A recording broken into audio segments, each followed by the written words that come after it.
Public.com presents The Rundown, your daily market update in 5 minutes. My name is Zaid Admani, and today is Friday, November 8th. In today's episode, we recap a memorable Fed meeting and Jerome Powell's comments on his job security. We also recap earnings from Block, Lucid, Airbnb, and Pinterest. Then stick around to the end of the show to find out how much money the crypto industry spent on the election and why it totally paid off. All right, let's go.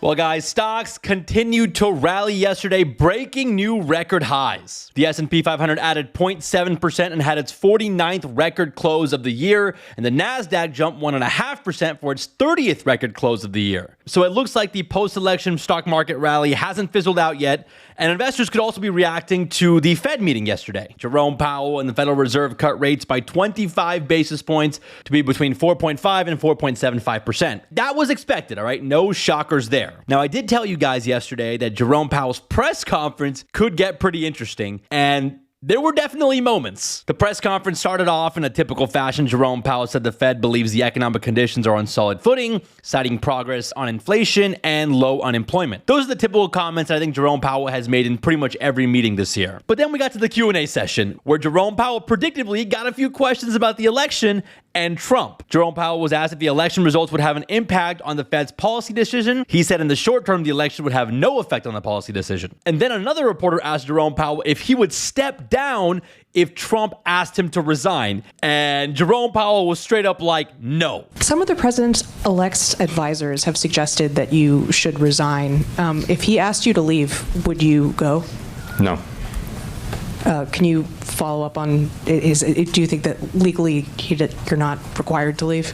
No. So then after that, another reporter followed up asking Jerome Powell if he thought the president had the power to fire him.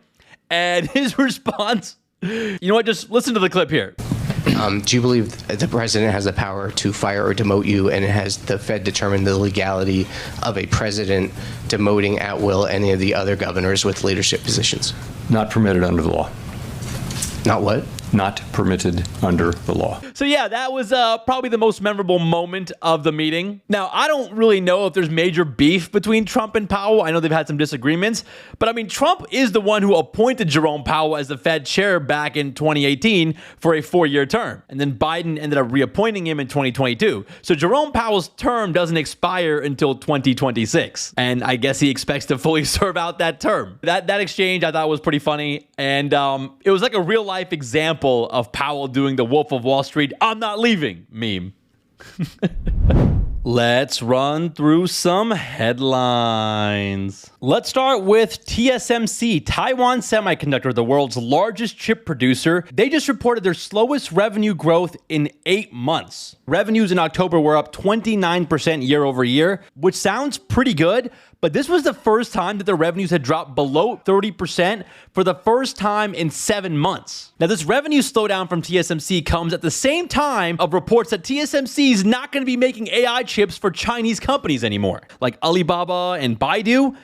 That's pretty interesting. And I think the U.S. government has a role to play here, because the U.S. government has been working to block China from getting access to these advanced AI chips by placing export restrictions on companies like NVIDIA and other American chip producers. So I got a feeling that the U.S. government might have made a couple calls to TSMC. And remember, TSMC is based in Taiwan. So yeah, pretty interesting dynamics playing out here. And I wonder how it'll impact TSMC's business moving forward. Let's shift gears and talk about Block, the company behind Cash App and Square. They announced a strategic shift in their growth plan. The company is planning to cut back on its investments in Tidal, which is Block's music streaming service. Block, which used to be known as Square, bought Tidal from Jay-Z back in March of 2021 for like $300 million.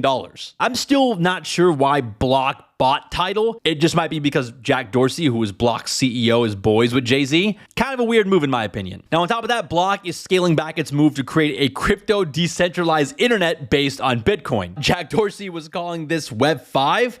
I guess he just skipped Web 4 entirely. I remember when this announcement was made, and I thought it was pretty strange. Block plans to kind of move on from those and shift their focus back to Bitcoin mining and crypto wallets. They recently launched BitKey, which is their hardware wallet that stores Bitcoin. And the company reported that Bitcoin made up nearly 41% of the company's revenue in Q3. So they're leaning harder into that. Investors seem to be kind of nervous though. Block shares are down around 7% in reaction to their earnings. But seriously though, does anybody use Tidal?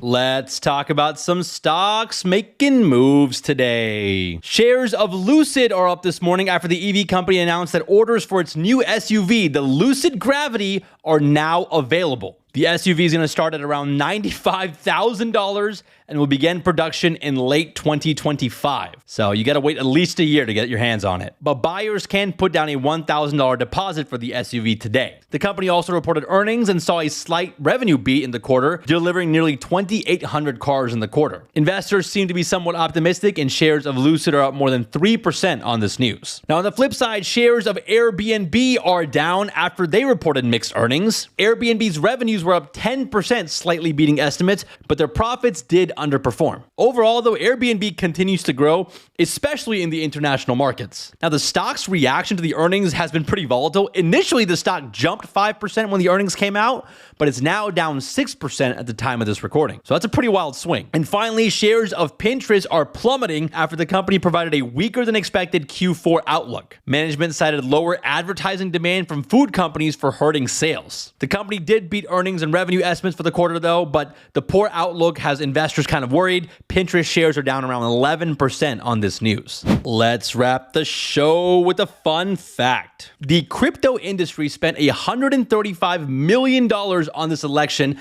to back more than 50 candidates, including both Democrats and Republicans, and it looks like that bet has paid off. As of right now, 48 out of the 48 candidates backed by crypto super PACs have won their races. And there are still 8 races that are still being counted. You know, I mentioned how Trump embraced crypto during his campaign, and his victory caused the price of Bitcoin to jump to record highs. Well, I think the other big winner was Republican Bernie Moreno. He was heavily backed by the crypto crowd, and he won the Ohio Senate race, beating incumbent Sherrod Brown, who was kind of a crypto skeptic. So this election was a pretty big one for the crypto crowd. And I wonder what happens now. Like, what kind of regulations are we going to see when it comes to crypto? What kind of innovations are we going to get? It could get pretty interesting. And remember, if you've considered dabbling into crypto, you can buy Bitcoin and other cryptocurrencies on the public app. I mean, I had to plug the app right there. It was just too easy. Well, all right, guys, that's the rundown for today. That's the rundown for this week. And what a week it was. We had an election, a Fed meeting, markets hitting record highs, ton of earnings. I mean, it was just nonstop action. Next couple weeks could get pretty interesting. We'll find out how sustainable this market rally is. And we're still kind of in the middle of earnings season. I know it's starting to wind down, but there's still a lot of major companies that have yet to report. Disney, Spotify, Home Depot, Kava, Nvidia. So we'll have a lot to talk about over the next few weeks. Also, a quick reminder, keep an eye on your feed on Saturday morning because we're going to be dropping our first ever weekend deep dive episode of The Rundown. In this episode, we're going to do a 5 to 7 minute deep dive on just one topic. And our plan is to post these every Saturday moving forward. So let us know what you think about that and leave a comment to let us know what topics we should cover on future episodes. Thank you guys so much for listening. Shout out to Mike and Connor for all the help behind the scenes. Have a great weekend, everybody. And we'll see you guys back here tomorrow. This is The Rundown, your real-time resource for news, events, and trends in the markets. All views presented in the show reflect the opinions of the guests. You should not take any mention of a publicly traded security as recommendation to buy, sell, or hold that security. Rundown guests are not financial advisors and are not affiliated with Public Holdings or its subsidiaries. You should make your own financial and investment decisions or consult respected professionals. Learn more at public.com disclosures. In partnership with Zaid Money, brokerage services for U.S. listed, registered securities are offered by Open to the Public Investing Incorporated, member FINRA and SIPC.